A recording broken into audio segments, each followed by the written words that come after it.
ప్రత్తిపాటి నివాసంలో మీడియా సమావేశాన్ని నిర్వహించారు. ఈ సందర్భంగా ఆయన మాట్లాడుతూ యాదృచ్ఛికంగా జరిగిన ఒక సంఘటనపై వివాదం చేయడం, ఇంత దుమారం తప్పుడు ప్రచారం జరగడం బాధాకరమని మాజీ మంత్రి తెలుగుదేశం పార్టీ చిలుకలూరిపేట ఎమ్మెల్యే ప్రత్తిపాటి పుల్లారావు అన్నారు.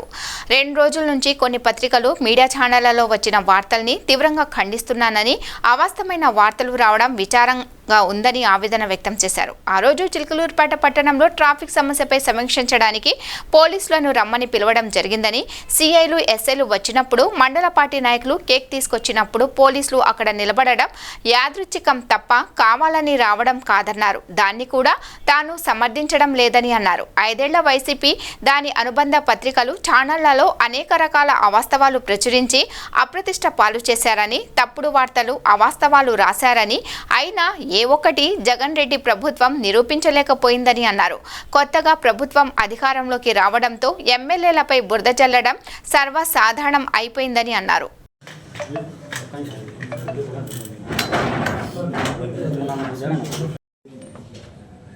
నిన్న ఈరోజు పత్రికల్లో కానీ కొన్ని మీడియా ఛానల్స్లో కానీ వచ్చినటువంటి వార్తల్ని నేను ఖండిస్తున్నాను. పూర్తిగా అవాస్తవమైనటువంటి వార్తలు రావటం జరిగింది. కొంత బాధ కలిగిస్తూ ఉన్నాయి. జరిగినటువంటి ఏదైతే కుటుంబ సభ్యుల మీద వార్తలు వచ్చినాయో ఆ రోజు యాదృచ్ఛికంగా జరిగినాయి తప్ప, ఆ రోజు ట్రాఫిక్ విషయాల మీద మాట్లాడదామని పోలీసులు రమ్మటం జరిగింది. సిఐ కానీ ఎస్ఐలు కానీ పట్టణంలో కానీ ట్రాఫిక్ విషయాలు మాట్లాడదామని రమ్మంటే యాదృచ్ఛికంగా ఈ మండల పార్టీ ప్రెసిడెంట్లు కేక్ తీసుకొస్తే వాళ్ళు అక్కడ నిలబడటం యాదృచ్ఛికమే తప్ప అది కావాలని వాళ్ళు రావటమో లేకపోతే బహిరంగ ప్రదేశాల్లోనో కాదు. ఇంటిలో ట్రాఫిక్ విషయాల మీద చర్చించడానికి రమ్మన్న సందర్భంలో యాదృచ్ఛికంగా జరిగింది. కానీ దాన్ని కూడా నేను సమర్థించడం లేదు. అయినా దాన్ని మరొక రకంగా చిత్రీకరించి ట్రాన్స్ఫర్స్ విషయాల్లో జోక్యం చేసుకుంటున్నారని, అదేవిధంగా అక్రమ వ్యాపారాలు కొమ్ముగాస్తున్నారని పత్రికల్లో రావడం చాలా బాధ కలిగించినాయి. వాళ్ళు హైదరాబాద్లో ఉంటున్నారు. హైదరాబాద్లో ఉంటున్నటువంటి వారి మీద ఈ విధంగా బురజల్లటం అనేటువంటిది వాస్తవాలు తెలుసుకోకుండా మీడియాలో చూపించడం కానీ, దాన్ని మళ్ళీ డిస్కషన్స్లో పెట్టి ప్రతిష్టను దెబ్బతీయటంలో కానీ చాలా బాధ కలుగుతూ ఉంది. ఎందుకంటే సందర్భం లేకుండా, వారి జోక్యం లేకుండా, ఎక్కడ కూడా వారి ఇంటర్ఫిరెన్స్ లేకుండా హైదరాబాద్లో ఉండేటువంటి కుటుంబ సభ్యులపై ఈ విధంగా రావటం అనేటువంటి దాన్ని నేను తీవ్రంగా ఖండిస్తున్నాను. 2, ఎక్కడైనా ట్రాన్స్ఫర్స్లో కానీ వారు ఎక్కడైనా జోక్యం ఉంటే నిరూపించమని అంటున్నాను. నిరూపిస్తే ఎమ్మెల్యే పదవికే కాదు, పార్టీకి కూడా రాజీనామా చేస్తాను. నా గుండా పార్టీకి నష్టం జరగడానికి వీల్లేదు, నా గుండా ఎమ్మెల్యేకి మచ్చబడటానికి కూడా వీల్లేదు. అంత స్పష్టంగా ఉన్నాను. రాజకీయాల్లో జీవితాలు త్యాగం చేశాం. త్యాగాలతో పాటు ఎన్నో రకాలుగా ఆర్థికంగా కూడా ఇబ్బందులు పడటం కూడా జరిగింది. గత 5 ఏళ్లలో వైసీపీ పార్టీ కానీ, దానికి అనుబంధమైనటువంటి పత్రికలు ఛానల్స్ కానీ అనేక రకాలైనటువంటి అవాస్తవాలు ప్రచురించి కుటుంబ సభ్యుల్ని అప్రదిష్ట పాలు చేశారు. అనేక రకాలుగా తప్పుడు వార్తలు రాశారు, అనేక రకాలైనటువంటి అవాస్తవాలు రాశారు. అయినా కూడా 5 ఏళ్లలో నేను మంత్రిగా ఉన్నప్పుడు ఏ ఒక్కటి కూడా నిరూపించలేకుండా ఉన్నటువంటి జగన్మోహన్ రెడ్డి ప్రభుత్వం ఏ ఒక్కటి కూడా నిరూపించలే 5 ఏళ్ళు. చివరికి నా ఫోకస్ డైవర్ట్ చేయడానికి నా కుమారుణ్ణి అక్రమ కేసులో ఇరికించారు. కోర్టు చివాట్లు కూడా పెట్టింది. ఏ సంబంధము లేని షరతుని కస్టడీకి ఏ విధంగా ఇవ్వాలి,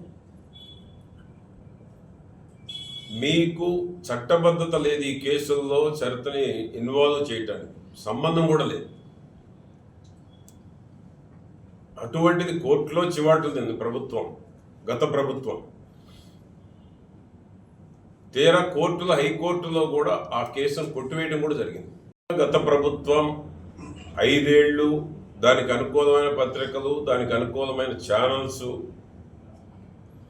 అవాస్తవాలు ప్రచురించి కుటుంబ సభ్యుల్ని అప్రదిష్ట పాలు చేశారు. ఇప్పుడు హైదరాబాద్లో ఉంటే నిన్న కమ్మవారిపాలెం ఏదైతే స్వర్గసీమ మన చంద్ర శ్రీనివాసరావు గారి యొక్క మ్యారేజ్ రిసెప్షన్ రావటం జరిగింది. ఆ తెల్లారే బర్త్డే. నేనే ఎప్పుడు బర్త్డే వేడుకలు జరుపుకోవాలి.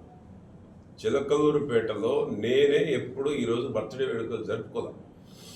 మా ఇంట్లో అటువంటి మేము ఎప్పుడు ఇష్టపడం.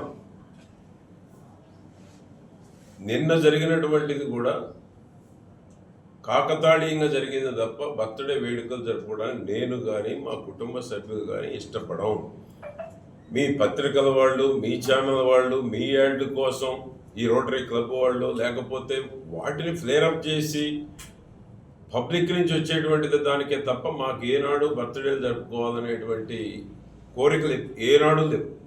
సాధారణంగా ఉండాలనేటువంటిదే నేను కానీ మా కుటుంబ సభ్యులు కానీ. దాన్ని నేను సమర్థించను, కానీ దాన్ని అంత పెద్ద ఇష్యూ చేసి దానికి మళ్ళా ట్రాన్స్ఫర్స్లో జోక్యం ఉంది, దీన్ని అక్రమ వ్యాపారాలు కొమ్ముగాయాల్సిన కర్మ నా రాజకీయ జీవితంలో ఉండదని నేను తెలియజేస్తున్నాను. అక్రమ వ్యాపారాలు కొమ్ముగాయాల్సిన అవసరం మా కుటుంబానికే లేదు.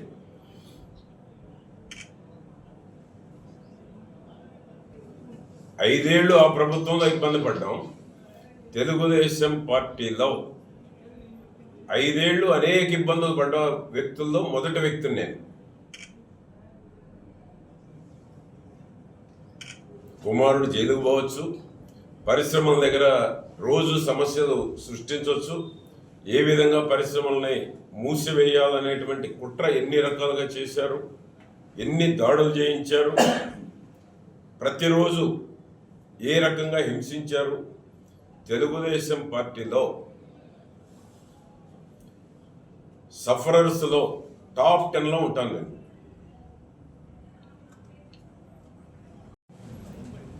అనేక ఇబ్బందులు పడ్డ వాళ్ళు నాయకుల్లో కావచ్చు, టాప్ 10లో ఉండేటువంటి వాళ్ళలో నేను ఉన్నాను. అటువంటిది ఆనాడు ప్రతిపక్ష పార్టీకి సంబంధించినటువంటి ఛానల్స్ పత్రికల్లో అవాస్తవాలు రాసి అప్రదిష్ట పాలు చేశారు. ఈనాడు తిరిగి మరలా కూడా లేని, అంటే నేను పత్రికల్ని ఛానల్ని బ్లేమ్ చేయను, కరెక్షన్ చేయవలసినటువంటి అవసరం నా మీద ఉంది కాబట్టి కరెక్షన్ చేస్తున్నా. కరెక్షన్ అంటే నా సైడ్ నేను ఎవరు ఇవ్వాల్సిన అవసరం కూడా ఉంది. లేనటువంటి నా కుటుంబ సభ్యుల్ని ఇక్కడ ఉన్నట్టు చిత్రీకరించటం, హైదరాబాద్లో ఉంటే అన్నిట్లో జోక్యం, అంటే ఏ ఒక్క ఆఫీసర్ కానీ ఏ ఒక్క బదిలీలో వారి జోక్యం ఉంటే నిరూపించమంటున్నాను నేను.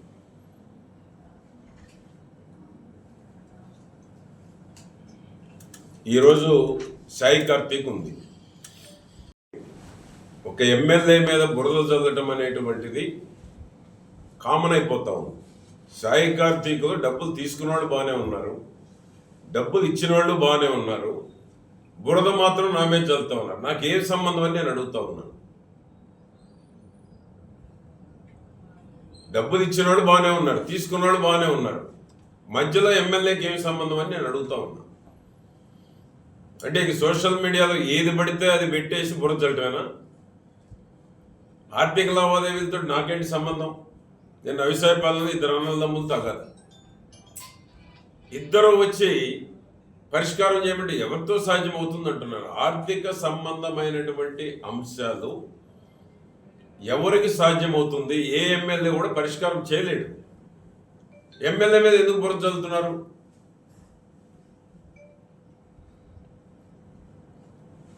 కనుక ఏంటంటే ఇప్పుడు సాయి కార్తీక్ నాకు ఎటువంటి సంబంధం లేకపోయినా సోషల్ మీడియాలో బురద చల్లుతా ఉన్నాను. ఆ విధంగా ప్రతి ఆర్థిక పరమైనటువంటి అన్ని ఎమ్మెల్యేకి గురజల్తా ఉంటే, సోషల్ మీడియాలో దాన్ని వైరల్ చేస్తూ ఉంటే, ఎవరైనా వస్తే న్యాయం చేయమని పోలీసులు చెప్తాం, ఎవరు వచ్చినా జస్టిఫై చేయమంటాం, గ్రౌండ్ రియాలిటీ చూసుకొని ఎవరిది న్యాయం అయితే వాళ్ళకి న్యాయం చేయమంటాం. ఇటీవల పత్రికల్లో ప్రభుత్వాన్ని ప్రోత్సహిస్తున్నారా, ప్రభుత్వాన్ని డ్యామేజ్ చేస్తున్నారా కూడా కొన్ని పత్రికలు అర్థం కావట్లేదు. రాజకీయాల్లో నీతికి నిజాయితీ కూడా విలువలు లేకుండా పోతా ఉన్నాయి. రాజకీయాల్లో నీతికి నిజాయితీకి కూడా విలువలు లేకుండా పోతా ఉన్నాయి.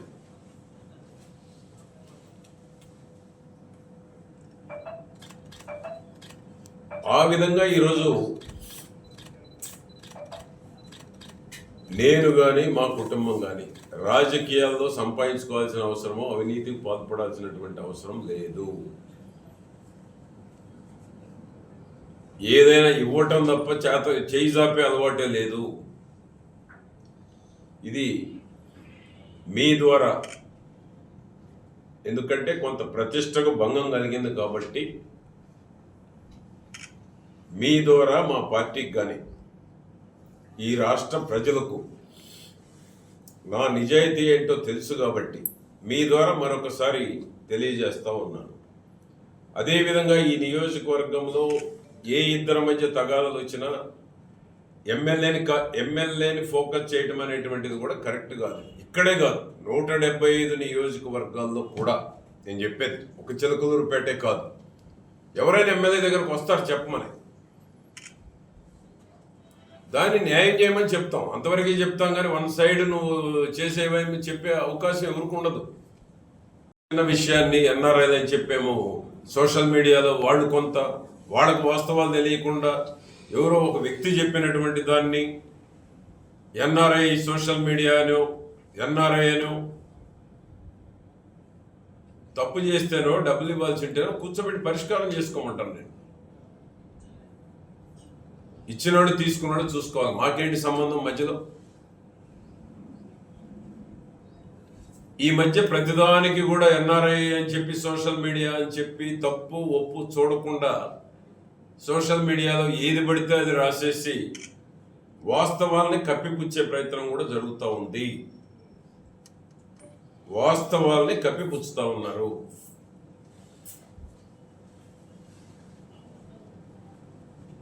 కాబట్టి ఇవన్నీ నిన్న కానీ ఈరోజు కానీ వచ్చినటువంటి వాటిని నేను తీవ్రంగా ఖండిస్తున్నాను. పోలీసులు కూడా ట్రాఫిక్ విషయాల మీద మాట్లాడదామంటే వచ్చారు, నేను మాట్లాడి వెళ్ళినాక వాళ్ళు కాకతాళీయంగా జరిగింది తప్ప అది ఇంట్లో, దాన్ని కూడా నేను సమర్థించను. నేను ఇప్పుడు కూడా సమర్థించడం లేదు. పుట్టినరోజు వేడుకలు జరుపుకునేటువంటి సంస్కృతి మా కుటుంబంలోనే లేదు. ఇటువంటి వార్తల్ని నేను తీవ్రంగా ఖండిస్తూ, ఎవరైనా నిన్న ఈరోజు చేసినటువంటి వాటికి ఎవరి ద్వారా ఏ న్యూస్ ఛానల్లో ఏ పత్రికల్లో వచ్చినాయో వారినే మరలా తిరిగి నేను ఇచ్చినటువంటి దాన్ని కూడా చెప్పినటువంటి వార్తలను కూడా మళ్ళా తిరిగి రాష్ట్ర ప్రజానీకానికి తెలియజేయమని నేను కోరుతా ఉన్నాను.